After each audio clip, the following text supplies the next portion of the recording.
जो दिन अज है सदा ये नहीं रहना, दिनां विच गर्दिश है। कबीर नामदेव जी का, शायद कबीर जी का एक शब्द है नामदेव जी का, कबू खीर खांड घिओ ना भावे। कदी तुसीं देखदे हो परमात्मा इन्ना कोई दिंदा है कि बंदे दा चित्त नहीं करदा। वो खंड नूं, कबीर नामदेव कहंदे आ घिओ नूं, शक्कर नूं, जिन्ने कीमती पकवान ने उन्हां नूं ठुड्डे मारदा है नहीं। ते महाराज कहंदे आ कदी परमात्मा दी ये भी समर्था जे इहो जी खेड वरता दिंदा है, बंदा झोली पा के लोकां दे बूहे अगे खलो के रोटियां मंगदा है कि मैनूं रोटी मिल जाए। कमाल दी गल, कईयां नूं रोटी नहीं मिलदी, वो ठुड्डे मार दिंदे ने। ते वो विचारे जेड़े कदी खंड घिओ नूं धक्के मारदे सन, पैरां दे ठुड्डे मारदे सन, अज कूड़े दे ढेर ते बैठे होए जिन्हां ने लोकां ने रात खाना खा के सटिया, ਉਹਦੇ ਵਿੱਚੋਂ ਚੁਣ ਚੁਣ ਕੇ ਦਾਣੇ ਖਾਈ ਜਾਂਦੇ ਆ। ਦਿੱਲੀ ਆਪਾਂ ਕਈ ਵਾਰੀ ਦੇਖਿਆ ਜੀ, ਜਿੱਥੇ ਮੈਰਿਜ ਪੈਲੇਸ ਨੇ ਨਾ ਜੀ, ਜਦੋਂ ਰਾਤ ਨੂੰ ਵਿਆਹ ਹੋ ਜਾਂਦੇ ਨੇ ਸਵੇਰੇ ਸਭ ਕੁਝ ਛੱਡ ਦਿੰਦੇ ਆ, ਉੱਥੇ ਨਿੱਕੇ ਨਿੱਕੇ ਬੱਚੇ ਨਗਨ ਆਪਣੇ ਹੱਥਾਂ ਨਾਲ ਜੂਠ ਵਿੱਚੋਂ ਦਾਣੇ ਚੁੰਦੇ ਨੇ। ਖੈਰ ਤਾਂ ਉਹ ਵੀ ਬੰਦੇ ਨਾ। मेरी बेनती उस परमात्मा की खेड का कोई पता नहीं। गुरु ने शब्द वरत्या कि तू घबरा ना, तेरे अंदर दी पीड़ा, तेरे अंदर दी बिरथा सुनेगा, वो सुनेगा जिहड़ा सब कुछ करन दे समर्थ है। बेनती असीं पहला सिर्फ समर्थ शब्द लिया है। हजूर दा बचन है कबू खीर खांड घिऊ ना भावे, कबू घर घर टूक मंगावे, कबू कूरन चने बिनावे, बिनना चुनना, कदी कूड़े तो छोलियां दे दाने पिया इकट्ठा करदा है। महाराज कहते कबू कूरन चने बिनावे, कबू तुरे तुरंग नचावे, कदी कीमती अरबी घोड़ियां नूं नचांदा है, ते कदी इहो जे दिन आ जांदे ने पैरां च पाण वास्ते जुत्ती भी नसीब नहीं हुंदी। कबू तुरे तुरंग नचावे, कबू पाए पनियों ना पावे। महाराज कहते कबू खाड़ सफेदी सवावे, कदी रोज बिस्तरा बदलिया जांदा है। कई बारी केवल कख लैके कबू भूम प्यार ना पावे, पराली चुकी फिरदा है कि दुकान का शटर बंद हो जाएगा, ये बूहे अगे मैं पराली विछा के पै जाऊंगा। की उसकी समर्था नहीं। चलो आप इस पक्ष तो नहीं लेना भी ये सोचिए भी आ कुछ जो कह रहे हैं भी नैगेटिव अप्रोच नहीं, दूजे पासे होर भी समर्थ है, रुलदियां ते बख्शिश भी करता है। रविदास साहब ते कृपा हुई। मैं एक बार अर्ज की सी कि गुरु ग्रंथ साहब की बाणी ने मान अपमान की अवस्था नूं बराबर किया, पर जिथे लोड़ पई उत्थे भगतां ने हाथ जोड़ के कहा इज्जत जरूर बख्शी। तुसी देखो एक पाठ कर दिओ, मान मांगू तान मांगू धन लक्ष्मी सुख दे। हुण जिन्हां नूं जिवें हुण भाई साहब शब्द पढ़िया, जो हमरी बिद होती मेरे सतगुरा, गुरु रामदास जी का शब्द। हुण इस शब्द विच दो गल्लां ने। आम बंदे नूं मान मिलदा, हंकार विच कहंदा अपणियां कमाईयां नाल इज्जतां बनाईयां ने।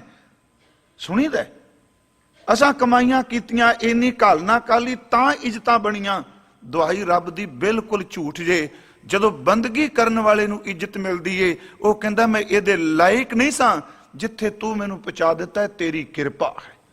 वो कदी नहीं कहंदा मेरी काल ना। हुण महाराज ने इत्थे कहा जो हमरी बिद होती मेरे सतगुरा।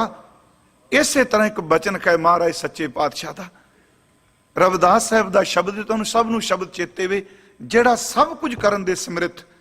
वो शब्द है ऐसी लाल, अर्थां दी लोड़ नहीं, ऐसी लाल तुझ बिन कौन खरै, गरीब निवाज गुसैया मेरा मत है छत्र तरह।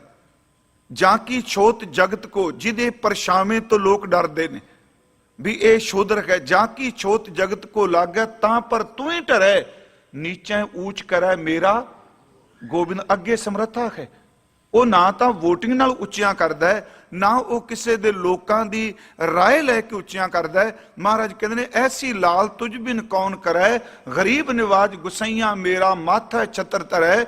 जाकी छोत जगत को लागै तां पर तू ही टरै, नीचे ऊंच करै मेरा गोबिंद। काहू ते ना डरै, नाम देओ कबीर तरलोचन सदना, सहन तरै, अगली तो की समर्था है जी।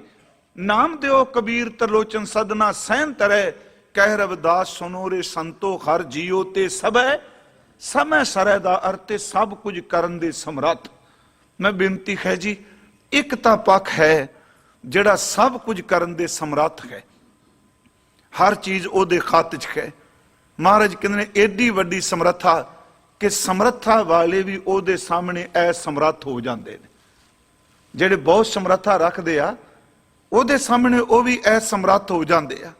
ਗੁਰੂ ਗੋਬਿੰਦ ਸਿੰਘ ਜੀ ਦੇ ਇਹ ਬਚਨ ਕਿ ਵੀਰ ਅਪਾਰ ਵੱਡੇ ਬਰਿਆਰ ਅਬ ਚਾਰੈ ਸਾਰ ਕੀ ਧਾਰ ਪਛਈਆ, ਕਿੱਡੇ ਸਮਰੱਥ ਨੇ ਜੀ।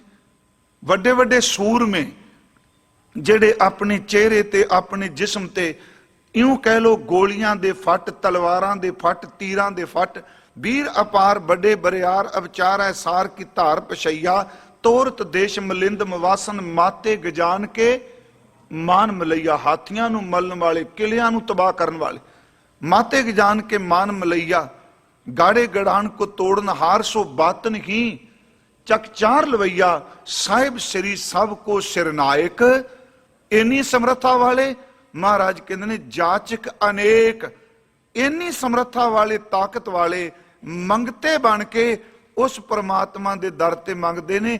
ਆਪਣੇ ਆਪ ਨੂੰ ਸਮਰੱਥ ਕਹਿੰਦੇ ਨੇ, ਇਹੋ ਜਿਹੇ ਸਮਰੱਥ ਵੀ ਰੱਬ ਦੇ ਘਰ ਦੇ ਮੰਗਤੇ ਨੇ। ਮੈਂ ਫਿਰ ਬੇਨਤੀ ਕਰਾਂਗਾ, ਜਾਚਕ ਅਨੇਕ ਸੋ ਏਕ ਦਵਈਆ।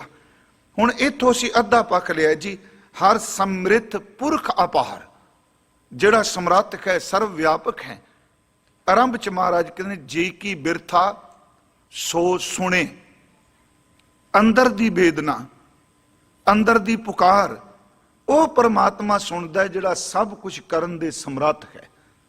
ਭਾਵੇਂ ਅਰਦਾਸ ਦੀ ਵਿਚਾਰ ਅਸੀਂ ਬਹੁਤ ਸਾਲ ਪਹਿਲਾਂ ਇੱਥੇ ਕੀਤੀ, ਤੇ ਇੰਜ ਗੁਰੂ ਗ੍ਰੰਥ ਸਾਹਿਬ ਜੀ ਦਾ ਪਾਠ ਕਰੋ, ਇੱਕ ਨਾਮ, ਦੂਜਾ ਗੁਰੂ, ਤੇ ਤੀਜੀ ਅਰਦਾਸ ਤੋਂ ਬਿਨਾਂ ਹੈ ਕੀ ਵਿੱਚ ਗੁਰੂ ਗ੍ਰੰਥ ਸਾਹਿਬ ਜੀ ਦੀ? ਹੈ ਕੀ ਦਾ ਮਤਲਬ ਹੋਰ ਬਾਕੀ ਗੱਲਾਂ ਵੱਖਰੀਆਂ, ਪਖੰਡ ਪ੍ਰਪੰਚ, ਪਰ ਸਿਰਫ ਇੱਕੋ ਹੀ ਤਰਲਾ ਗੁਰੂ ਨਾਮ ਤੇ ਅਰਦਾਸਾਂ ਨੇ। ਹੁਣ ਪਾਰ ਬ੍ਰਹਮ ਪਰਮਾਤਮਾ ਅੰਦਰ ਦੀ ਵੇਦਨਾ ਸੁਣਦਾ ਹੈ। ਤੇ ਦਾਸ ਨੇ ਇੱਕ ਵਾਰ ਅਰਜ਼ ਕੀਤੀ ਸੀ, ਠੀਕ ਹੈ ਸ਼ਬਦਾਵਲੀ ਅਰਦਾਸ ਸੱਚ ਇਹ ਵੇ ਬੇਬਸੀ ਵਿੱਚੋਂ ਜਦੋਂ ਲਫ਼ਜ਼ ਨਿਕਲਦੇ ਨੇ, ਉਹ ਲਫ਼ਜ਼ ਰੱਬ ਦੇ ਘਰ ਦੇ ਦਰਵਾਜ਼ੇ ਤੋੜ ਦਿੰਦੇ ਆ।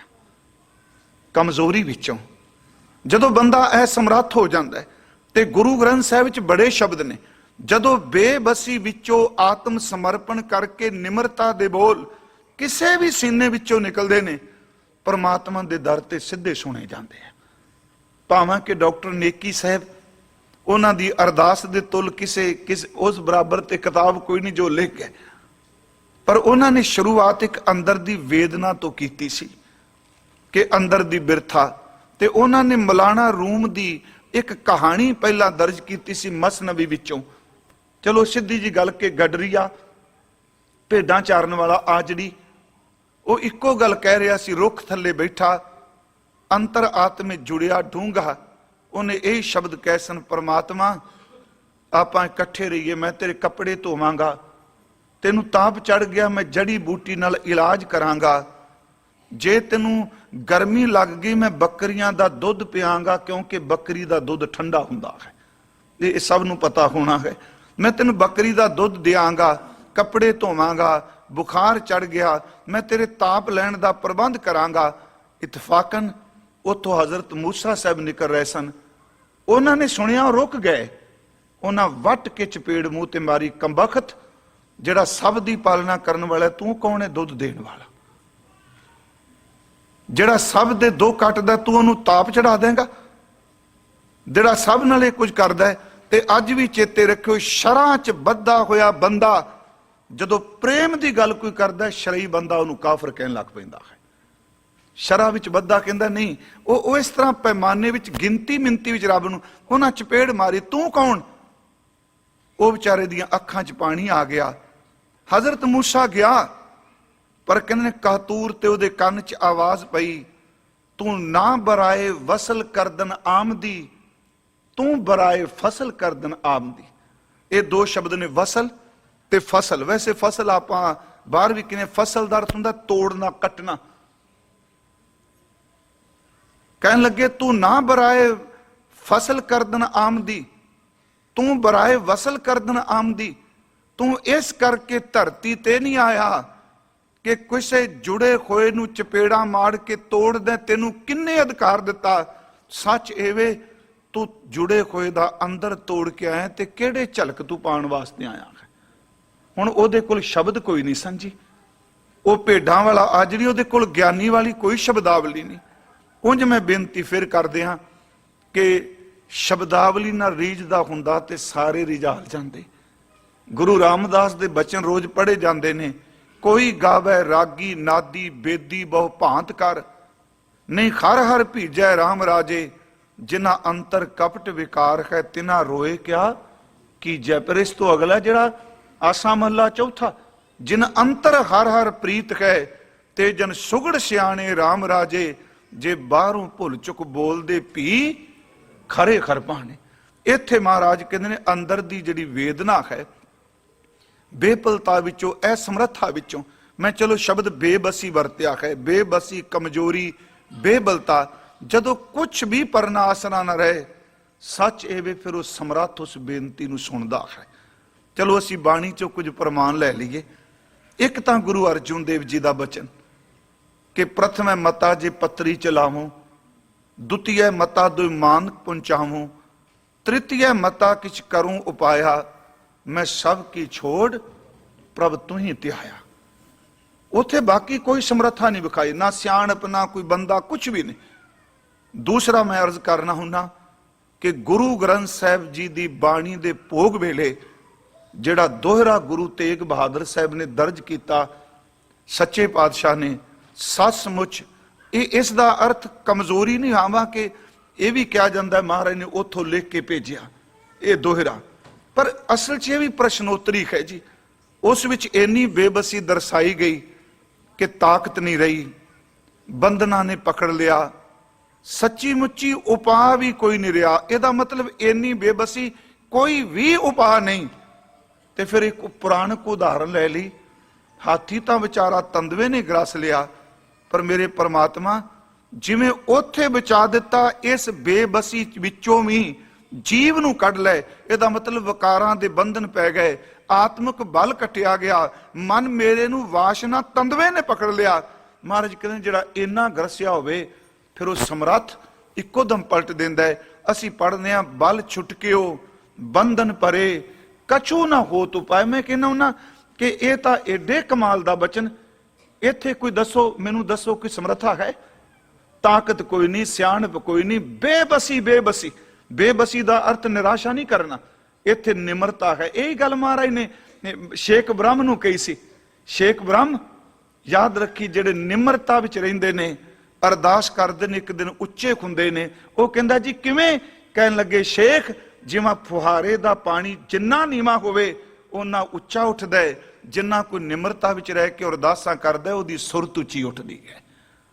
इत्थे शब्द बेबसी है कि बल छुटकिओ बंधन परे कछु ना हो तू पाए, कहो नानक अब ओट हर गज ज्यों हो सहाय। हुण इस बेबसी विचों जिहड़ी समर्थ ने किरपा कीती, वो अगले बचन ने बल होवा।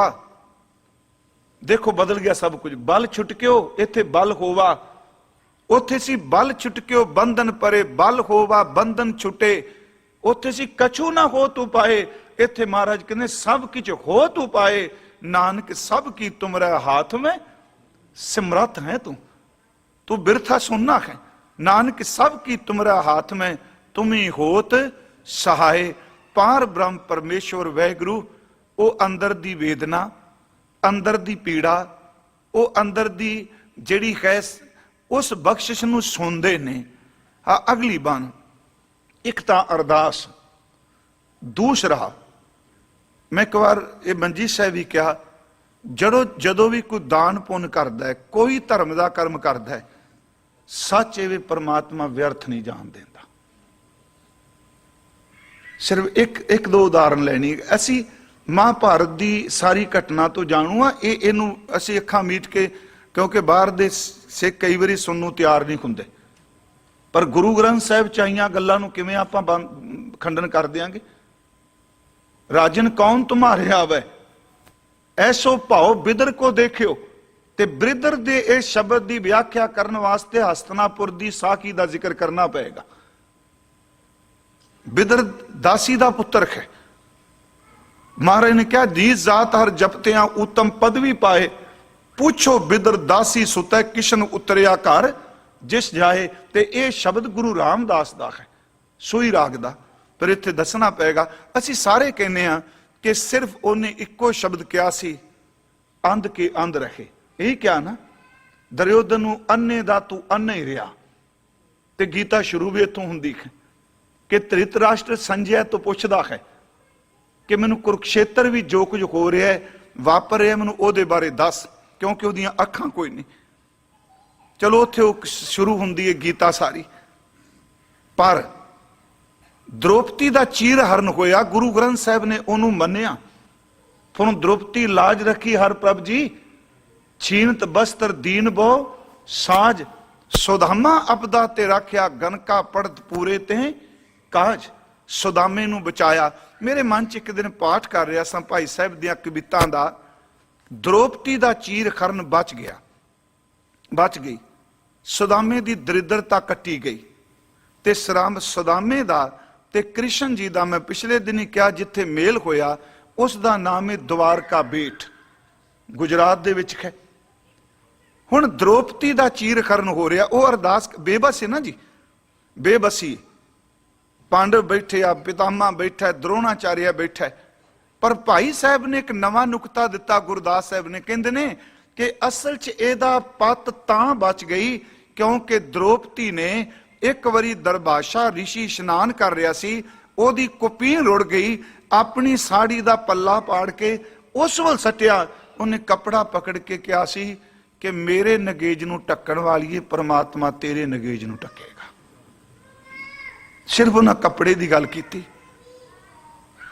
सदामे ने की पुन बीज बीजा, सिर्फ थोड़े जे दाने दिते। हाथी ने सिर्फ कमल का फुल भेट किया। यदा मतलब जेड़ा पुन कर्म है, चाहे गुरुद्वारे है चाहे मानवता का है, परमात्मा पुन कर्मां नूं सड़न नहीं देंदा। भाई साहब ने लिखा कि द्रौपदी कपीन मात्र दई जो मुनीसर है, तांते सभा मद बहो बसन परवाह जी। तनक तंदुल दुगदीशा दिए दय सुदामे, तांते पाए चतुर पदार्थ अथा जी। जुगत गजिंद अर बिंद गए पेट राखै, तांके काजै चक्रपाण आन ग्रसै ग्राह जी। इत्थे बेनती जी पहला बचन महाराज जी ने किया कि अंदर दी बिरथा, अंदर दी पीड़ा, भाई सिखो अंदर दी वेदना वो परमात्मा जी सुनते ने जेड़े सब कुछ करन दे समर्थ ने। महाराज जी ने पहला बचन किया कि जी की बिरथा सो सुने। आप अर्थां वल ध्यान दिया जी। जी मैं कल भी बेनती की सी, एक शब्द जियो आउंदा है, एक जी आउंदा है। जिथे जियो आउंदा है एक वचन, जी आउंदा है बहुवचन। जिथे पाओ आउंदा है एक वचन, जिथे पाम आउंदा है बहुवचन बाणी च। ये महाराज दी बाणी दे कई शब्द ऐसे ने जी। इत्थे महाराज कहते अंदर दी, इत्थे जी दी, अंदर जीव दी जड़ी बिरता है, पीड़ा है, सो सुने। कौन सुनदा है? हर समृद्ध पुरख अपार, वो समर्थ परमात्मा सुनदा है जिहड़ा सर्व व्यापक है ते अपार दर ते जिस दा पार वाला बनना किसे नहीं पाया। महाराज अगे कहते मरण जीवन, इत्थे मरण ते जीवन दोनों नाने नाल ने जी। हालांकि मरण ते जीवन बाणी च नन्ने नाल भी आया। मरण जीवन ऐड़े नूं कन्ना लगा है। आराधना, आराधना नहीं पढ़ना। जो लिखा उत्ते मरण जीवन आराधना, ऐड़े नूं कन्ना लगा है आराधना। सबना का आधार, ऐड़े नूं फिर इत्थे कन्ना लगा। उंज ते वैसे मेरा ख्याल गुरु ग्रंथ साहिब दे 100 अंग ध्यान नाल कोई संथ्या कर ले ते नाल ही सहज पाठ शुरू कर जाए, समझ पैन लग पैंदी है। आ छोटे जे नुकते ने। शरण, मरण, जीवन, आराधना, सबना का आधार। ये अर्थ शुरू करा। कल भाई साहब ने एक शब्द वरत्या अन्वय। गुरु ग्रंथ साहिब विच बड़े शब्द ऐसे ने जिन्हां दे अन्वय अर्थ करने पैंदे ने। जो लिखिया उस तरह नहीं अर्थ होणगे। मैं एक बार बेनती की सी मंजी साहब ਵੀ ਅਸੀਂ ਜਦੋਂ ਪੰਜਾਬੀ ਚ ਕਹਿੰਦੇ ਆ ਵੀ ਅੱਜ ਦੇਗ ਬਣਾ ਕੇ ਨਾ ਅਸੀਂ ਘਰ ਦੀ ਨੀਂਹ ਰੱਖਣੀ ਹੈ, ਇਸ ਤਰ੍ਹਾਂ ਕਹਿੰਦੇ। ਤੇ ਜੇ ਪੁੱਛੋ ਵੀ ਕਿਸ ਤਰ੍ਹਾਂ, ਕਹਿੰਦੇ ਨੀਂਹ ਰੱਖਦੀ, ਕੰਧਾਂ ਵਾਹ ਵੱਡੀਆਂ ਉੱਚੀਆਂ ਉੱਚੀਆਂ ਹੋ ਗਈਆਂ ਨੇ, ਉਸਰ ਗਈਆਂ ਨੇ। ਅੱਜ ਤੱਕ ਕਿਸੇ ਨੇ ਕਿਹਾ ਵੀ ਅਸੀਂ ਨੀਂਹ ਉਸਾਰਨੀ ਹੈ ਤੇ ਕੰਧ ਰੱਖਣੀ ਹੈ। ਇਹੀ ਹੈ ਨਾ ਜੀ, ਨੀਂਹ ਰੱਖਣੀ ਹੈ, ਕੰਧ ਉਸਾਰਨੀ ਹੈ। ਪਰ ਗੁਰੂ ਗ੍ਰੰਥ ਸਾਹਿਬ ਵਿੱਚ ਆਉਂਦਾ ਹੈ, ਰਾਖੋ ਕੰਧ ਉਸਾਰੋ ਨੀਵਾਂ।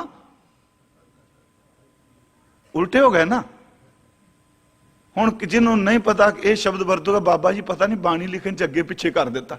ਨਹੀਂ, ਇਹ ਅਨਵੈ ਅਰਥ ਨੇ, ਸੰਪਰਦਾਈ ਅਰਥ ਨੇ। ਅਰਥ ਸ਼ੁਰੂ ਹੋਣਗੇ, ਰਾਖੋ ਕੰਧ ਉਸਾਰੋ ਨੀਵਾਂ। ਰਵਿਦਾਸ ਸਾਹਿਬ ਜੀ ਦਾ ਸ਼ਬਦ, ਮੇਰਾ ਖਿਆਲ ਜਲ ਕੀ ਭੀਤ ਪਵਨ ਕਾ ਥੰਬਾ ਉਹ ਸ਼ਬਦ ਹੈ। ਤੇ ਮਹਾਰਾਜ ਕਹਿੰਦੇ ਨੇ, ਰਾਖੋ ਕੰਧ ਉਸਾਰੋ ਨੀਵਾਂ, 3.5 ਹਾਥ ਤੇਰੀ ਸੀਵਾ, ਤੇਰੇ ਸੌਣ ਦੀ ਥਾਂ, ਲੰਮੇ ਪੈਣ ਦੀ ਥਾਂ, ਤੇਰੇ ਹੱਥ ਮੁਤਾਬਕ। ਯਾਦ ਰੱਖਿਓ, ਜਿੱਥੇ 3.5 ਹੱਥ ਹੁੰਦਾ ਹੈ। ਹੁਣ ਇਹ ਬੱਚੇ ਲਈ ਨਹੀਂ ਟੁਕਾਵਾਂਗੇ, ਆਪਣੇ ਕੱਦ ਮੁਤਾਬਕ ਬੰਦੇ ਦੇ ਆਪਣੇ ਹੱਥ 3.5। ਹੁਣ ਜੇ ਮੰਨ ਲਓ ਇੱਕ ਬੱਚੇ ਨੇ ਲੇਟਣਾ ਹੋਵੇ ਤੇ ਵੱਡੇ ਬਜ਼ੁਰਗ ਦੇ 3.5 ਹੱਥੋਂ ਤੇ ਥਾਂ ਬੜੀ ਘੇਰ ਜਾਏਗਾ। ਆਪਣੇ ਹੱਥ ਮੁਤਾਬਕ 3.5 ਹੱਥ ਥਾਂ। ਹਾਂ, ਮਹਾਰਾਜ ਨੇ ਕਿਹਾ ਵੀ ਵੱਧ ਤੋਂ ਵੱਧ ਜ਼ੋਰ ਮਾਰੇਗਾ ਘਣੀ ਤਾਂ ਪੌਣੇ 4 ਕਿਹਾ। ਇੱਥੇ ਮੇਰੀ ਬੇਨਤੀ ਹੈ ਜੀ, ਰਾਖੋ ਕੰਧ ਉਸਾਰੋ ਨੀਵਾਂ ਦੇ ਅਨਵੈ ਅਰਥ ਹੋਣਗੇ। ਇਹ ਅਰਥ ਅਸੀਂ ਇਸ ਤਰ੍ਹਾਂ ਕਰਾਂਗੇ, ਰਾਖੋ ਕੰਧ ਉਸਾਰੋ ਨੀਵਾਂ ਅਰਥ ਕਰਾਂਗੇ, ਰਾਖੋ ਨੀਵਾਂ ਉਸਾਰੋ ਕੰਧ। ਬਾਣੀ ਦੇ ਅਰਥ, ਬਾਣੀ ਨਹੀਂ ਬਦਲਾਂਗੇ, ਅਨਵੈ ਅਰਥ ਕਰਨੇ ਪੈਂਦੇ ਨੇ ਗੁਰੂ ਗ੍ਰੰਥ ਸਾਹਿਬ ਚ ਬੜੇ ਜੀ। ਹੁਣ ਇੱਥੇ ਵੀ ਮੈਂ ਅਨਵੈ ਅਰਥ ਕਰਾਂਗਾ। ਮਰਨ ਜੀਵਨ ਆਰਾਧਨਾ ਸਭਨਾ ਕਾ ਆਧਾਰ। ਇਹਦੇ ਅਰਥ ਸ਼ੁਰੂ ਹੋਣਗੇ, ਸਭਨਾ ਕਾ ਆਧਾਰ, ਜਿਹੜਾ ਸਾਰੀ ਮਖਲੂਕਾਤ ਦਾ, ਸਾਰੇ ਸੰਸਾਰ ਦਾ ਆਧਾਰ ਹੈ। ਮਹਾਰਾਜ ਕਹਿੰਦੇ ਨੇ, ਮਰਨ ਜੀਵਨ ਆਰਾਧਨਾ। ਅਨਵੈ ਅਰਥ ਕਰਾਂਗਾ, ਜੀਵਨ ਮਰਨ ਆਰਾਧਨਾ। ਸੁਣਿਓ, ਮਰਨਾ ਪਹਿਲਾਂ ਕਿ ਜਨਮ ਪਹਿਲਾਂ? ਹਾਲਾਂਕਿ ਬਾਣੀ ਨੇ ਕਿਹਾ ਮਰਨ ਲਖਾਏ ਮੰਡਲ ਮੈਂ ਆਏ। ਮਹਾਰਾਜ ਨੇ ਤੇ ਸ਼ਬਦ ਵਰਤਿਆ ਮਰਨ ਜੀਵਨ ਆਰਾਧਨਾ। ਅਰਥ ਕਰਾਂਗੇ ਜੀਵਨ ਮਰਨ ਆਰਾਧਨਾ। ਇਹਦਾ ਮਤਲਬ ਜੀਵਨ ਦਾ ਅਰਥ ਹੈ ਜਨਮ ਤੇ ਮਰਨ ਦਾ ਅਰਥ ਹੈ ਮੌਤ। ਕਹਿੰਦੇ ਨੇ ਭਾਈ ਪਰਮਾਤਮਾ ਕਿਰਪਾ ਕਰੇ, ਜਿਹੜਾ ਸਭ ਨੂੰ ਆਧਾਰ ਦਿੰਦਾ ਪਿਆ, ਸਹਾਰਾ ਦਿੰਦਾ, ਜਨਮ ਤੋਂ ਲੈ ਕੇ ਮੌਤ ਤੱਕ ਉਸ ਰੱਬ ਨੂੰ ਆਰਾਧਨਾ ਕਰੀਏ। ਅਰਥ ਇਸ ਤਰ੍ਹਾਂ ਬਣਨਗੇ ਕਿ ਮਰਨ ਜੀਵਨ ਆਰਾਧਨਾ, ਜਨਮ ਤੋਂ ਲੈ ਕੇ ਮਰਨ ਤੱਕ ਆਰਾਧਨਾ। ਇਹਦਾ ਭਾਵ ਕਿ ਕੋਈ ਵੀ ਵਕਤ ਪਰਮਾਤਮਾ ਦੀ ਯਾਦ ਨਾ ਭੁੱਲੇ। ਜਿਹਨੂੰ ਸਤਿਗੁਰੂ ਨੇ ਬਾਣੀ ਚ ਕਿਹਾ, ਜਬ ਲਗ ਜਰਾ ਰੋਗ ਨਹੀਂ ਆਇਆ, ਜਬ ਲਗ ਕਾਲ ਗ੍ਰਸੀ ਨਹੀਂ ਕਾਇਆ, ਜਬ ਲਗ ਬਿਕਲ ਭਈ ਨਹੀਂ ਪਾਨੀ, ਭਜਲੇ ਰੇ ਮਨ ਆਹ ਮਰਨ ਤੱਕ, ਭਜਲੇ ਰੇ ਮਨ ਸਾਰੰਗ ਪਾਣੀ। ਕੁਦਰਤ ਕੀਮ ਨਾ ਜਾਣੀਐ, ਵੱਡਾ ਬੇਪਰਵਾਹ। ਇਹ ਨੇ ਅਰਥੇ ਦੇ, ਕਰ ਬੰਦੇ ਤੂੰ ਬੰਦਗੀ ਜਿਚਰ ਘਟ ਮੈਂ ਸਾਹ। ਜਿੰਨੀ ਦੇਰ ਤੱਕ ਤੇਰੇ ਸਵਾਸ ਨੇ, ਮਰਨ ਜੀਵਨ ਆਰਾਧਨਾ, ਜਨਮ ਤੋਂ ਲੈ ਕੇ ਮਰਨ ਤੱਕ ਪਰਮਾਤਮਾ ਦੀ ਆਰਾਧਨਾ, ਉਹਦਾ ਸਿਮਰਨ, ਉਹਦਾ ਨਾਮ, ਉਹਦਾ ਚਿੰਤਨ ਚੱਲਦਾ ਰਹੇ। ਪਰਮੇਸ਼ਵਰ ਪਾਰ ਬ੍ਰਹਮ ਪਰਮਾਤਮਾ ਦਾ। ਅੱਗੇ ਬਚਨ ਨੇ, ਸਸੁਰੈ ਪਈਐ ਤਿਸ ਕੰਤ ਕੀ। ਸਸੁਰੈ ਦਾ ਅਰਥ ਸਹੁਰਾ ਘਰ, ਪਈਏ ਦਾ ਅਰਥ ਹੈ ਪੇਕਾ ਘਰ। ਤਿਸ ਕੰਤ ਕੀ, ਉਸ ਕੰਤ ਦੀ ਸ਼ਬਦ ਵਰਤਾਂਗੇ। ਕੰਤ ਦਾ ਅਰਥ ਪਤੀ, ਵੱਡਾ ਜਿਸ ਪਰਿਵਾਰ। ਹੁਣ ਸਸੁਰੇ ਪਈਏ ਕੀ ਹੋ ਗਿਆ? ਜਿਹੜਾ ਮਰਨ ਜੀਵਨ ਹੈ, ਇਹ ਹੀ ਅਰਥ ਸਸੁਰੇ ਪਈਆ ਹੈ। ਗੁਰਬਾਣੀ ਵਿੱਚ ਅਸਲ ਚ ਜਿਹੜਾ ਸਹੁਰਾ ਘਰ ਹੈ, ਉਹ ਮਰਨ ਤੋਂ ਬਾਅਦ ਮੰਨਿਆ ਤੇ ਪੇਕਾ ਘਰ ਜੀਵਨ ਨੂੰ ਮੰਨਿਆ ਹੈ। ਜਿਵੇਂ ਆਪ ਪਾਠ ਕਰਦੇ ਹੋ ਕਿ ਹਜ਼ੂਰ ਦਾ ਬਚਨ ਹੈ, ਸਭਨਾ ਸਹੁਰੈ ਮੰਨਣਾ, ਸਾਰਿਆਂ ਨੇ ਸਹੁਰੇ ਘਰ ਜਾਣਾ। ਇਹਦਾ ਮਤਲਬ ਇਸ ਸੰਸਾਰ ਪੇਕੇ ਘਰ ਨੂੰ ਛੱਡ ਕੇ ਸਹੁਰੇ ਘਰ ਜਾਣਾ ਹੈ। ਸਿੱਧੀ ਜੀ ਗੱਲ, ਜਿੱਥੇ ਗੁਰੂ ਗ੍ਰੰਥ ਸਾਹਿਬ ਜ਼ਿਆਦਾਤਰ ਸਸੁਰ ਤੇ ਪਈਏ ਸ਼ਬਦ ਆਉਂਦਾ ਹੈ, ਪੇਕਾ ਘਰ ਦਾ ਮਤਲਬ ਪਈਏ ਦਾ ਅਰਥ ਆ ਪੇਕਿਆਂ ਦਾ ਘਰ ਸੰਸਾਰ, ਜਿੱਥੇ ਜੀਵਨ ਹੈ, ਤੇ ਸਸੁਰੇ ਦਾ ਅਰਥ ਹੈ ਜਿੱਥੇ ਮੌਤ ਤੋਂ ਬਾਅਦ ਆਪਾਂ ਨੇ ਜਾਣਾ ਹੈ। ਇਹਨੂੰ ਬਾਬਾ ਜੀ ਨੇ ਕਿਹਾ, ਸਭਨਾ ਸਹੁਰੇ ਵੰਜਣਾ, ਸਭ ਮੁਕਲਾਵਣ ਹਾਰ, ਨਾਨਕ ਧਨ ਸੁਹਾਗਣੀ ਜਿਨ ਸ਼ੈ ਨਾਲ ਪਿਆਰ। ਪਈੜਾ ਸੋ ਸੇਵ ਤੂੰ, ਸੰਸਾਰ ਪੇਕਾ ਕਰ, ਇੱਥੇ ਸ਼ੌ ਨੂੰ ਯਾਦ ਕਰ, ਪਈ ਅੜੈ ਸੋ ਸੇਵ ਤੂੰ। ਮਹਾਰਾਜ ਸ਼ਬਦ ਵਰਤਦੇ ਨੇ, ਸੌ ਰੜੈ ਸੁਖ ਵਸ। ਇਹਦਾ ਮਤਲਬ ਇਸ ਜੀਵਨ ਵਿੱਚ, ਜਿਹੜਾ ਸ਼ਬਦ ਹੈ ਨਾ ਮਰਨ ਜੀਵਨ, ਜੀਵਨ ਵਿੱਚ ਪਰਮਾਤਮਾ ਨੂੰ ਚੇਤੇ ਕਰ, ਇਸ ਪੇਕੇ ਘਰ ਵੀ ਚੇਤੇ ਕਰ, ਤੇਰਾ ਮਰਨ ਤੋਂ ਬਾਅਦ ਸਹੁਰਾ ਘਰ ਵੀ ਸੁਖੀ ਵਸੇਗੀ। ਇਹਦਾ ਮਤਲਬ ਦੇਖੋ ਮਹਾਰਾਜ ਕੈਸੀ ਕਮਾਲ ਕੀਤੀ, ਮਰਨ ਜੀਵਨ ਨਾਲ ਹੀ ਸਸੁਰੇ ਪਈਏ ਦੇ ਅਰਥ ਹੋਣਗੇ। ਜੀਵਨ ਪੇਕਾ ਕਰ ਤੇ ਮਰਨ ਸਹੁਰਾ ਕਰ।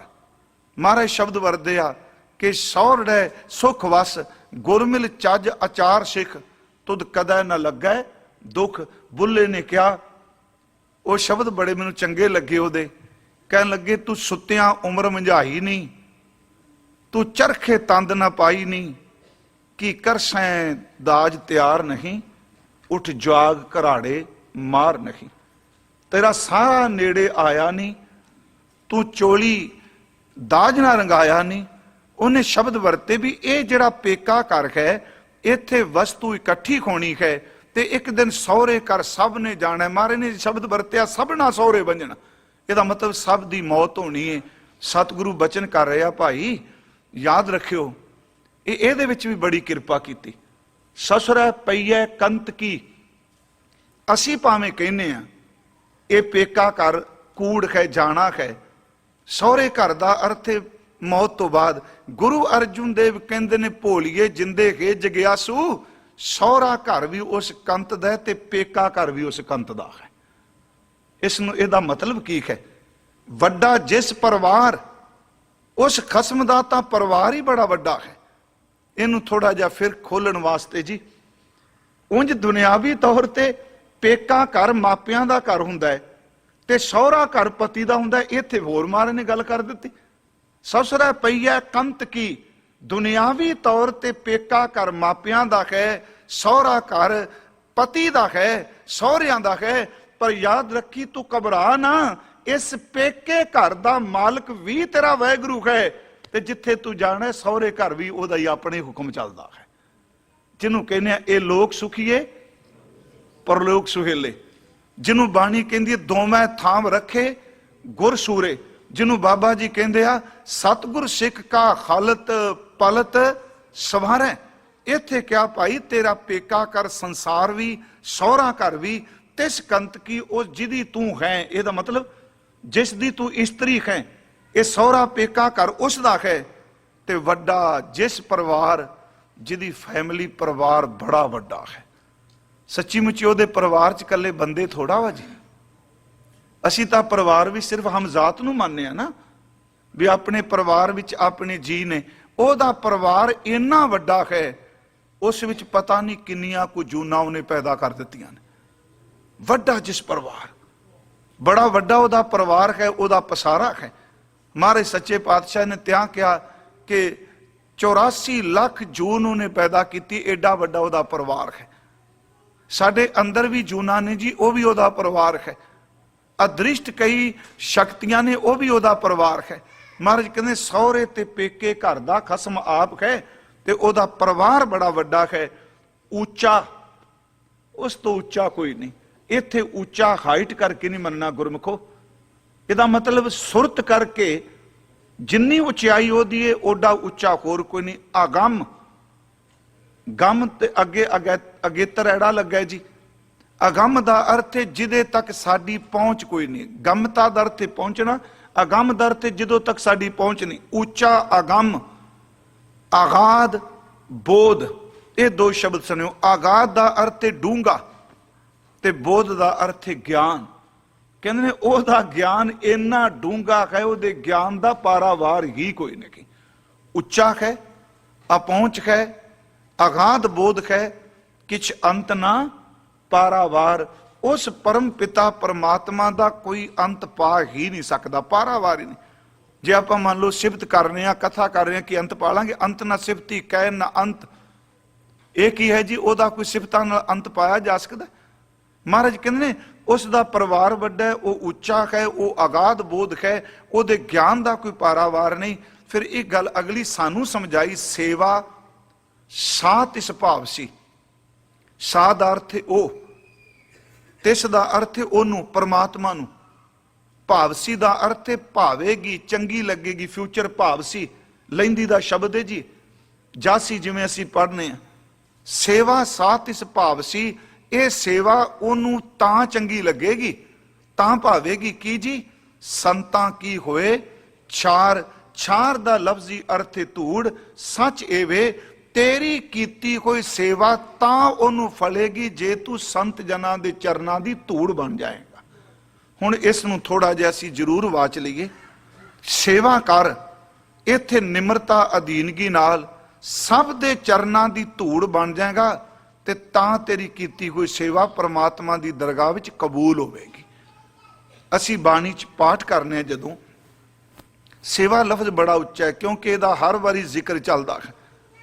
ਤੇ ਸੇਵਾ ਜਿਸ ਨੂੰ ਪ੍ਰਮਾਤਮਾ ਤਰਸ ਕਰਦਾ ਹੈ ਉਹਨੂੰ ਆਪਣੀ ਸੇਵਾ ਦੀ ਦਾਤ ਬਖਸ਼ਦਾ ਹੈ। ਤੇ ਸੱਚੇ ਪਾਤਸ਼ਾਹ ਕਹਿੰਦੇ ਸੇਵਾ ਦਾ ਅਰਥ ਕੇਵਲ ਸਰੀਰਕ ਤੌਰ ਤੇ ਕੰਮ ਕਰਨਾ ਨਹੀਂ।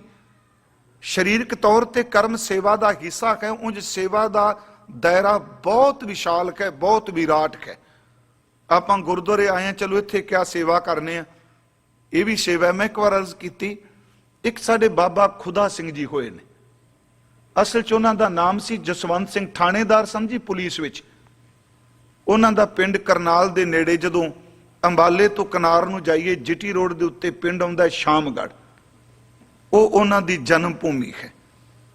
ਇਹਨਾਂ ਨੇ ਬਾਬਾ ਵੀਰ ਸਿੰਘ ਨਰੰਗਾਬਾਦ ਵਾਲਿਆਂ ਦੀ ਸੰਗਤ ਕੀਤੀ। ਇਹਨਾਂ ਦੇ ਸਹਿਪਾਠੀ ਜਿਹੜੇ ਸਨ, ਜਿਹੜੇ ਇਕੱਠੇ ਇਬਾਦਤ ਕਰਦੇ ਰਹੇ, ਉਹ ਬਾਬਾ ਮਹਾਰਾਜ ਸਿੰਘ ਜੀ ਸਨ। ਜਿਹੜੇ ਸਿੰਗਾਪੁਰ ਗਏ ਇਹਨਾਂ ਨੂੰ ਪਤਾ ਹੋਣਾ, ਉੱਥੇ ਬਾਬਾ ਮਹਾਰਾਜ ਸਿੰਘ ਜੀ ਦਾ ਗੁਰਦੁਆਰਾ ਹੈ। ਬਾਹਰ ਸਿਰਫ ਇੱਕੋ ਸਿੰਗਾਪੁਰ ਇਤਿਹਾਸਕ ਗੁਰਦੁਆਰਾ ਹੋਵੇ। ਇਤਿਹਾਸਕ ਮੈਂ ਤਾਂ ਕਹਿਣਾ, ਅੰਗਰੇਜ਼ ਉਹਨਾਂ ਨੂੰ ਪਕੜ ਕੇ ਜੇਲ੍ਹ ਵੀ ਸੱਟ ਦਿੱਤਾ ਤੇ ਉੱਥੇ ਜੇਲ੍ਹ 'ਚ ਉਹਨਾਂ ਦਾ ਅੰਤਲਾ ਸਮਾਂ ਆਇਆ। ਤੇ ਬੰਦਗੀ ਇੰਨੀ ਸੀ ਕਿ ਜਦੋਂ ਉਹ ਉੱਥੇ ਹਸਪੀਟਲ ਬਣਾਉਣ ਲੱਗੇ, ਬੜੇ ਯਤਨ ਕੀਤੇ, ਪੁੱਛੋ ਕਦੀ ਉਹ ਪੱਟਣ ਵਾਸਤੇ, ਪੱਟੇ ਨਹੀਂ ਗਈ ਉਹ ਥਾਂ। ਫਿਰ ਪੰਜਾਂ ਨੇ ਅਰਦਾਸ ਕੀਤੀ, ਅਰਦਾਸ ਕਰਕੇ ਉਹ ਥਾਂ ਸੜਕ ਤੋਂ ਦੂਜੇ ਪਾਸੇ ਹੈ। ਅੱਜ ਵੀ ਲੋਕ ਉੱਥੇ ਜਾ ਕੇ ਮੱਥਾ ਟੇਕਦੇ ਨੇ। ਮੈਂ ਬੇਨਤੀ ਕਰਾਂਗਾ, ਸੇਵਾ ਕਿਸੇ ਰੂਪ ਵਿੱਚ ਵੀ ਹੈ। ਪਰਮਾਤਮਾ ਨੂੰ ਦੇਖੋ, ਹੁਣ ਭਾਈ ਕਨਈਆ ਜੀ ਨੇ, ਭਾਈ ਸੁਜਾਨ ਰਾਏ ਵੈਦ ਹੈ, ਸੇਵਾ ਹੀ ਹੈ ਨਾ ਜੀ। ਤੇ ਬਾਬਾ ਖੁਦਾ ਸਿੰਘ ਜੀ ਬਾਰੇ ਇੱਕ ਵਾਰ ਮੈਂ ਜਦੋਂ ਕਥਾ ਆਪਾਂ ਕੀਤੀ ਸੀ, ਗੁਰਸਿੱਖੀ ਦੀ ਇਹ ਨਿਸ਼ਾਨੀ, ਉੱਥੋਂ ਮੈਂ ਬੇਨਤੀ ਕੀਤੀ ਸੀ, ਲਾਹੌਰ ਵਿੱਚ ਇਹਨਾਂ ਨੂੰ ਨਜ਼ਰਬੰਦ ਕੀਤਾ ਗਿਆ ਸੀ, ਬਾਬਾ ਖੁਦਾ ਸਿੰਘ ਜੀ ਨੂੰ। ਤੇ ਇਹਨਾਂ ਦੀ ਇਬਾਦਤ ਇੰਨੀ ਸੀ ਕਿ ਕਾਬਲੀ ਪਠਾਨ ਜਿਹੜੇ ਸਨ, ਅਫਗਾਨਿਸਤਾਨੀ, ਉਹ ਪ੍ਰਭਾਵਿਤ ਹੋ ਕੇ ਜਸਵੰਤ ਸਿੰਘ ਦੀ ਥਾਂ ਕਹਿੰਦੇ ਸਨ ਇਹ ਤਾਂ ਖੁਦਾ ਆ ਗਿਆ ਹੈ। ਖੁਦਾ ਸਿੰਘ ਤਾਂ ਨਾਮ ਪਿਆ ਸੀ। ਇੱਕ ਔਰਤ ਰੋ ਰਹੀ ਸੀ ਰਾਤ ਨੂੰ, ਤੇ ਉਹਦੀ ਜ਼ਿਆਤ ਵੀ ਸਮਾਜਿਕ ਤੌਰ ਤੇ, ਮੈਂ ਕਹਿ ਰਿਹਾ ਗੁਰਮਤ ਦੇ ਨਜ਼ਰੀਏ, ਇੰਨੀ ਉੱਚੀ ਨਹੀਂ ਸੀ। ਅੱਧੀ ਰਾਤ ਤੋਂ ਬਾਅਦ ਉਹ ਉੱਚੀ ਉੱਚੀ ਰੋ ਰਹੀ ਸੀ। ਤੇ ਬਾਬਾ ਖੁਦਾ ਸਿੰਘ ਜੀ ਉਸ ਔਰਤ ਦੇ ਘਰ ਅੱਗੇ ਪਹੁੰਚ ਗਏ। ਦਰਵਾਜ਼ੇ ਤੇ ਦਸਤਕ ਦਿੱਤੀ ਉਹਨੇ, ਦਰਵਾਜ਼ਾ ਖੋਲਿਆ। ਉਸ ਘਰ ਵਿੱਚ ਇੱਕ ਬਜ਼ੁਰਗ ਔਰਤ ਨੂੰ ਪੁੱਛਿਆ, ਤੁਹਾਡੇ ਘਰ 'ਚ ਰੋਣ ਦੀ ਆਵਾਜ਼ ਕਿਉਂ? ਉਹ ਕਹਿਣ ਲੱਗੇ, ਅਸਲ 'ਚ ਮੇਰੀ ਨੂੰਹ ਦੇ ਸੀਨੇ ਤੇ ਫੋੜਾ ਹੈ, ਉਹਦਾ ਦਰਦ, ਉਹਦਾ ਖੂਨ ਉਹਨੂੰ ਟਿਕਣ ਨਹੀਂ ਦਿੰਦਾ ਪਿਆ। ਬਾਬਾ ਖੁਦਾ ਸਿੰਘ ਬਾਰੇ ਕਿਹਾ ਜਾਂਦਾ ਹੈ ਜੀ ਕਿ ਉਹਨਾਂ ਨੇ ਆਪਣੇ ਮੂੰਹ ਦੇ ਨਾਲ ਉਸ ਗੰਦੇ ਖੂਨ ਨੂੰ ਚੂਸ ਕੇ ਬਾਹਰ ਛੱਡ ਦਿੱਤਾ ਸੀ। ਮੈਂ ਬੇਨਤੀ ਕਰਾਂਗਾ, ਉਹ ਧਰਮ ਸਥਾਨ ਨਹੀਂ ਜਿੱਥੇ ਉਹ ਕੰਮ ਕਰ ਰਹੇ, ਪਰ ਉਹਨਾਂ ਨੇ ਉਸ ਕਰਮ ਨੂੰ ਵੀ ਗੁਰੂ ਦੀ ਸੇਵਾ ਜਾਣ ਕੇ ਲਿਆ। ਇੱਥੇ ਮਹਾਰਾਜ ਕਹਿੰਦੇ ਸੇਵਾ ਕੋਈ ਵੀ ਹੋਵੇ, ਹਾਂ ਸੰਗਤ ਦੇ ਚਰਨਾਂ ਦੀ ਧੂੜ ਬਣ ਜਾਈ, ਸੇਵਾ 'ਚ ਹੰਕਾਰ ਨਹੀਂ ਦਿਖਾਣਾ। ਫਿਰ ਬੇਨਤੀ ਹੈ, ਸੇਵਾ 'ਚ ਲੇਖੇ ਨਹੀਂ। ਸੱਚੀ ਮੁੱਚੀ ਬਾਣੀ ਕਹਿੰਦੀ ਹੈ, ਸਤਿਗੁਰ ਕੀ ਸੇਵਾ ਸਫਲ ਹੈ ਜੇ ਕੋ ਕਰੇ ਚਿਤ ਲਾਏ। ਮਹਾਰਾਜ ਨੇ ਕਿਹਾ, ਪਰ ਇੱਕ ਥਾਂ ਤੇ ਗੁਰਬਾਣੀ ਨੇ ਕਿਹਾ ਨਹੀਂ, ਸਤਿਗੁਰੂ ਦੀ ਸੇਵਾ ਵੀ ਗਵਾਚ ਜਾਂਦੀ ਹੈ। ਇੱਕ ਤਾਂ ਮਤ ਥੋੜੀ, ਸੇਵ ਗਵਾਈ ਹੈ। ਦੂਜਾ ਸ਼ਬਦ ਮਹਾਰਾਜ ਜੀ ਨੇ ਵਰਤਿਆ, ਜਿਹੜਾ ਬੰਦਾ ਫਿਜ਼ੀਕਲ ਤੌਰ ਤੇ ਦਿਨ ਰਾਤ ਸੇਵਾ ਕਰਦਾ ਹੈ ਤੇ 10 ਮਿੰਟ ਰੋਜ਼ ਨਿੰਦਿਆ ਦੇ, ਭਾਵੇਂ ਫੋਨ ਤੇ ਲਾਵੇ, ਭਾਵੇਂ ਗੱਲਾਂ ਚ ਲਾ ਜਾਏ, ਜਿਹੜਾ ਨਿੰਦਿਆ ਕਰਦਾ ਉਹਦੇ 24 ਘੰਟੇ ਇੰਜ ਉੱਡਦੇ ਆ ਜਿਵੇਂ ਤੀਲੀ ਲਾ ਕੇ। ਸੱਚੀ ਗੱਲ ਏ, ਸੁੱਕੇ ਰੂਹ ਨੂੰ ਕੋਈ ਫੂਕ ਦਿੰਦਾ ਹੈ। ਸੇਵਾ ਸਫਲ ਹੈ, ਪਰ ਮਹਾਰਾਜ ਜੀ ਦਾ ਸ਼ਬਦ ਹੈ, ਪਰ ਨਿੰਦਾ ਮੁਖ ਤੇ ਨਹੀਂ ਛੂਟੀ, ਨੇਫਲ ਭਈ ਸਭ ਸੇਵਾ। ਮਹਾਰਾਜ ਕਹਿੰਦੇ ਸੇਵਾ ਉਹ ਨੂੰ ਪਾਏਗੀ ਜੇ ਸਭ ਦੇ ਚਰਨਾਂ ਦੀ ਧੂੜ ਬਣ ਜਾਏ, ਨਿਰਮਾਣਤਾ ਵਿੱਚ ਆ ਜਾਏ। ਸੇਵਾ ਸਾਥ ਇਸ ਭਾਵ ਸੀ, ਸੰਤਾਂ ਕੀ ਹੋਏ ਛਾਰ। ਅਗਲਾ ਬਚਨ, ਦੀਨਾ ਨਾਥ ਦਇਆਲ ਦੇਵ। ਦੀਨ ਤੋਂ ਸ਼ਬਦ ਹੈ ਦੀਨਾ, ਗਰੀਬਾਂ। ਨਾਥ ਦਾ ਅਰਥ ਹੈ ਸੁਆਮੀ, ਮਾਲਕ। ਸਿੱਧੇ ਅਰਥ ਕਰਾਂਗੇ, ਦੀਨਾ ਨਾਥ ਦਾ ਅਰਥ ਹੈ ਗਰੀਬਾਂ ਦਾ, ਜਿਹਦਾ ਕੋਈ ਸਹਾਰਾ ਨਹੀਂ, ਉਹਨਾਂ ਦਾ ਨਾਥ, ਉਹਨਾਂ ਦਾ ਮਾਲਕ। ਦਇਆਲ ਦਿਆਲੂ ਹੈ। ਦੇਵ ਦਾ ਅਰਥ ਹੈ ਪ੍ਰਕਾਸ਼ ਰੂਪ ਹੈ। ਦੀਨਾ ਨਾਥ ਦਇਆਲ ਦੇਵ, ਪਤਿਤ ਉਦਾਹਰਨ ਖਾਰ। ਸੱਚ ਇਹ ਵੇ ਉਹ ਪਾਪੀਆਂ ਦਾ ਪਾਰ ਉਤਾਰਾ ਕਰਨ ਵਾਲਾ ਹੈ, ਉਹ ਪਾਪੀਆਂ ਦਾ ਉਧਾਰ ਕਰਦਾ ਹੈ। ਇਸ ਤੁਕ ਵਿੱਚ ਗੁਰਦੇਵ ਨੇ ਪ੍ਰਭੂ ਦੇ ਗੁਣ ਦੱਸੇ। ਗਰੀਬਾਂ ਦਾ ਮਾਲਕ ਹੈ, ਦਿਆਲੂ ਹੈ, ਪ੍ਰਕਾਸ਼ ਰੂਪ ਹੈ ਤੇ ਪਾਪੀਆਂ ਦੇ ਉਧਾਰ ਕਰਤਾ ਹੈ। ਤੇ ਸਤਿਗੁਰੂ ਬਚਨ ਕਰਦੇ ਆ, ਆਦ ਜੁਗਾਦੀ ਰੱਖਦਾ। ਆਦ ਦਾ ਅਰਥ ਹੈ ਸ਼ੁਰੂ ਤੋਂ, ਤੇ ਜੁਗਾਦੀ ਦਾ ਅਰਥ ਹੈ ਜਦੋਂ ਸਮਾਂ ਵੀ ਨਹੀਂ ਸੀ ਬਣਿਆ, ਸਮੇਂ ਤੋਂ ਪਹਿਲਾਂ ਵੀ ਪਾਰ ਬ੍ਰਹਮ ਪਰਮੇਸ਼ਵਰ ਰੱਖਦਾ ਆਇਆ ਹੈ ਆਪਣੇ ਭਗਤਾਂ ਨੂੰ, ਰੱਖਦਾ ਆਇਆ ਹੈ ਆਪਣੇ ਪਿਆਰਿਆਂ ਨੂੰ। ਜਿਹਨੂੰ ਅਸੀਂ ਰੋਜ਼ ਪੜ੍ਹਦੇ ਹਾਂ, ਭਗਤਾਂ ਦੀ ਸਦਾ ਤੂੰ ਰੱਖਦਾ ਹਰ ਜੀਓ, ਧੁਰ ਤੂੰ ਰੱਖਦਾ ਆਇਆ। ਜਾਂ ਅਸੀਂ ਕਰਨੇ ਆ, ਹਰ ਜੁਗ ਜੁਗ ਭਗਤ ਉਪਾਇਆ, ਪੈਜ ਰੱਖਦਾ ਆਇਆ ਰਾਮ ਰਾਜੇ। ਹਜ਼ੂਰ ਨੇ ਫਰਮਾਇਆ, ਆਦ ਜੁਗਾਦੀ ਰੱਖਦਾ। ਕੌਣ ਜੀ? ਸੱਚ। ਚੱਚੇ ਨੂੰ ਔਂਕੜ ਲੱਗੀ ਏ, ਇੱਕ ਵਚਨ। ਨਾਮ ਨੂੰ ਵੀ ਔਂਕੜ ਹੈ। ਕਰਤਾਰ ਵਾਹਿਗੁਰੂ ਜੀ ਦਾ ਨਾਮ ਹੈ ਕਿ ਉਹ ਜੋ ਸੱਚ ਹੈ, ਜਿਹੜਾ ਸੱਚ ਆਪਣੇ ਨਾਮ ਵਿੱਚ ਵਰਤਦਾ ਹੈ। ਦੇਖੋ, ਸਤਨਾਮ ਵੀ ਆਉਂਦਾ ਤੇ ਸੱਚ ਨਾਮ ਵੀ ਆਉਂਦਾ। ਤੇ ਇੱਕ ਦਿਨ ਮੈਂ ਇਹ ਇੱਥੇ ਕਰੋ, ਸ਼ਾਇਦ ਸਵੇਰ ਦੀ ਕਿ ਸ਼ਾਮ ਦੀ ਕਥਾ 'ਚ ਕਿਹਾ ਸੀ, ਜਿਹਦਾ ਨਾਮ ਹੋਵੇਗਾ ਨਾ, ਉਹਦੇ 'ਚ ਨਾਮੀ ਵਰਤਦਾ। ਨਾਮ ਵਿੱਚ ਨਾਮੀ ਵਰਤਦਾ, ਇਹਨੂੰ ਸੁਣਿਓ। ਸਾਡੇ 'ਚ ਨਹੀਂ। ਮੇਰਾ ਤੁਹਾਡਾ ਨਾਮ ਹੈ, ਵਜੂਦ ਮੁੱਕ ਜਾਣਾ, ਨਾਮ ਫਿਰ ਵੀ ਅਜੇ ਬੰਦਾ ਕਹਿੰਦਾ ਚਲੋ ਰਹਿੰਦੀ ਦੁਨੀਆ ਤੱਕ ਇਹਦਾ ਨਾਂ ਰਹੇਗਾ। ਤੇ ਮੈਂ ਇੱਕ ਦਿਨ ਕਿਹਾ ਸੀ ਵੀ ਇਹ ਤਾਂ ਰਹਿਣਾ ਵੀ ਕਿਸ ਸੈਂਸ ਵਿੱਚ ਰਹੇਗਾ। ਮੰਨ ਲਓ ਬੰਦਾ ਆਇਆ, ਨਾਮ ਰੱਖਿਆ, ਮਰ ਗਿਆ, ਤੇ ਬਾਅਦ ਚ ਭਾਵੇਂ ਜਿੰਨਾ ਮਰਜੀ ਬੱਚੇ ਕਹੀ ਜਾਣ ਨਾਮ ਨੂੰ, ਪਰ ਜਿਹਦਾ ਨਾਮ ਸੀ ਉਹੀ ਮਰ ਗਿਆ, ਨਾਮ ਹੀ ਨਹੀਂ ਹੈਗਾ। ਜਿਹਨੂੰ ਮਾਰਨ ਕਿਹਾ ਆਇਆ ਗਿਆ ਮੋਇਆ ਨਾਉ, ਉਹਦਾ ਨਾਮ ਮਰ ਗਿਆ। ਪਰ ਇਹ ਜਿਹੜਾ ਨਾਮੀ ਹੈ, ਜਿੱਥੇ ਨਾਮ ਵਰਤੇਗਾ ਉੱਥੇ ਨਾਮੀ ਹਰ ਹਾਲਤ ਵਿੱਚ ਆਏਗਾ ਹੀ ਆਏਗਾ। ਮਾਂ ਆਪਣੇ ਸੇਵਕ ਕੀ ਆਪੇ ਰੱਖੈ, ਆਪੇ ਨਾਮ ਜਪਾਵੈ, ਜਹ ਜਹ ਕਾਜ ਕਿਰਤ ਸੇਵਕ ਕੀ ਤਹਾਂ ਤਹਾਂ ਉਠਤਾਵੈ। ਇੱਥੇ ਮਹਾਰਾਜ ਕਹਿੰਦੇ ਨੇ ਭਾਈ, ਉਹ ਆਦ ਜੁਗਾਤ ਤੋਂ ਰੱਖਦਾ ਆਇਆ, ਜਿਹੜਾ ਸੱਚ ਹੈ, ਜਿਹੜਾ ਨਾਮ ਵਿੱਚ ਵਰਦਾ ਹੈ, ਕਰਤਾਰ। ਤੇ ਮਹਾਰਾਜ ਕਹਿੰਦੇ ਆ, ਕੀਮਤ ਕੋਏ ਨਾ ਜਾਣੀ। ਉਹਦੀ ਕੀਮਤ ਕੋਈ ਨਹੀਂ ਜਾਣ ਸਕਦਾ। ਕੀਮਤ ਦਾ ਅਰਥ ਉਹ ਤਾਂ ਅਮੁੱਲ ਗੁਣ, ਅਮੁੱਲ ਵਪਾਰ, ਅਮੁੱਲ ਵਪਾਰੀ ਹੈ, ਅਮੁੱਲ ਭੰਡਾਰ। ਉਹਦਾ ਅੰਤ ਹੈ ਕਿ ਹਰ ਆਪ ਅਮੁੱਲਕ ਹੈ, ਮੁੱਲ ਨਾ ਪਾਇਆ ਜਾਏ, ਮੁੱਲ ਨਾ ਪਾਇਆ ਜਾਏ, ਕਿਸੇ ਵਿਟੋ ਰਹਿ ਲੋਕ ਵਿਲ ਲਾਏ। ਪਰ ਆ ਇਹ ਤਰੀਕਾ ਦੱਸ ਦਿੱਤਾ, ਐਸਾ ਸਤਿਗੁਰ ਜੇ ਮਿਲੇ, ਤਿਸ ਨੂੰ ਸਰ ਸੌਂਪੀਆ ਵਿੱਚੋਂ ਆਪ ਜਾਏ। ਹਜ਼ੂਰ ਕਹਿੰਦੇ ਨੇ ਉਹਦੀ ਕੋਈ ਕੀਮਤ ਨਹੀਂ ਜਾਣਦਾ, ਤੇ ਕਿਸੇ ਤਰੀਕੇ ਨਾਲ ਉਹਦੀ ਕੀਮਤ ਦਾ ਮਤਲਬ ਉਹਦਾ ਮੁੱਲ ਹੀ ਨਹੀਂ ਪਾਇਆ ਜਾ ਸਕਦਾ। ਪਰਮਾਤਮਾ ਅਮੋਲਕ ਹੈ ਜੀ, ਉਹਦਾ ਕੋਈ ਮੁੱਲ ਨਹੀਂ। ਬਾਬਾ ਜੀ ਦਾ ਇੱਕ ਸ਼ਬਦ ਹੈ ਇਸ ਸ੍ਰੀ ਰਾਗ ਵਿੱਚ, ਉਸ ਦੇ 4 ਪਦੇ ਨੇ, ਤੇ 4 ਪਦਿਆਂ ਦੇ ਅਖੀਰ ਵਿੱਚ ਮਹਾਰਾਜ ਇੱਕੋ ਗੱਲ ਕਹਿੰਦੇ ਆ ਕਿ ਇਹ ਕਰਮ ਕਰਕੇ, ਇਹ ਕਰਮ ਕਰਕੇ ਤੇਰੀ ਕੀਮਤ ਨਹੀਂ ਪੈ ਸਕਦੀ।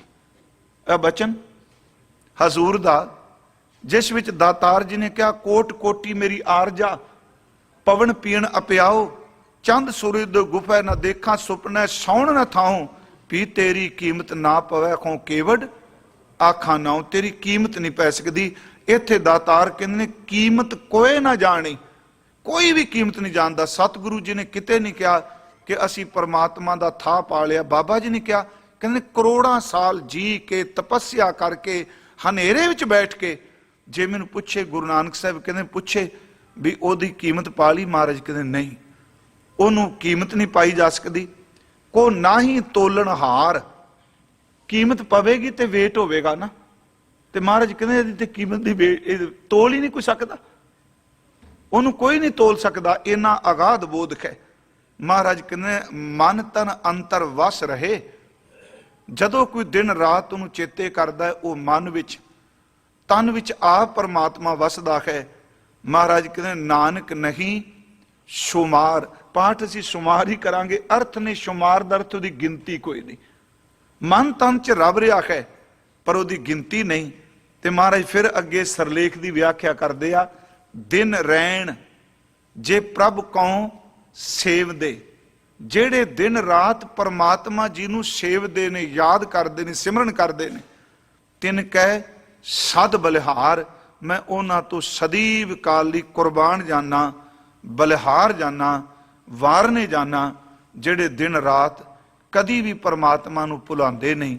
ਇਸ ਦੂਜੇ ਪਦੇ ਵਿੱਚ ਦਾਤਾਰ ਜੀ ਨੇ ਇਹ ਗੱਲ ਤੇ ਜ਼ੋਰ ਦਿੱਤਾ, ਉਹ ਸਰਬ ਕਲਾ ਸਮਰੱਥ ਹੈ, ਅੰਦਰ ਦੀ ਪੀੜਾ ਸੁਣਦਾ ਹੈ, ਉਹਨੂੰ ਜਨਮ ਤੋਂ ਲੈ ਕੇ ਮਰਨ ਤੱਕ ਵਿਸਾਰੀਏ ਨਾ। ਇਹ ਲੋਕ ਤੇ ਪਰਲੋਕ ਉਹਦਾ ਆਪਣਾ ਪਰਿਵਾਰ ਹੈ, ਜਿਹਦਾ ਉਹਦੇ ਨਾਲ ਸੰਬੰਧ ਬਣ ਗਿਆ। ਸੱਚ ਇਹ ਵੀ ਲੋਕ ਤੇ ਪਰਲੋਕ ਵੀ ਸੁਹੇਲਾ ਹੈ, ਉਹ ਉੱਚਾ ਹੈ, ਉਹਦਾ ਥਾਂ ਕੋਈ ਨਹੀਂ। ਸੇਵਾ ਉਹੀ ਜੇ ਸਭ ਦੇ ਚਰਨਾਂ ਦੀ ਧੂੜ ਬਣ ਜਾਏ। ਅੱਗੇ ਮਹਾਰਾਜ ਕੱਲ ਨੂੰ ਫਿਰ ਬਖਸ਼ਿਸ਼ ਕਰਨਗੇ ਕਿ ਉਹਨੂੰ ਸੰਤ ਜਨ ਕਿਵੇਂ ਆਰਾਧਦੇ ਨੇ। ਇਹ ਆਪਾਂ ਕੱਲ ਨੂੰ ਵਿਚਾਰਾਂਗੇ। ਸਮੇਂ ਦੇ ਲਿਹਾਜ਼ ਨਾਲ ਜਿੰਨੇ ਕੁ ਅਰਥ ਮੈਂ ਕਰ ਚੱਕਿਆ ਸਵੀਕਾਰ ਕਰਿਓ।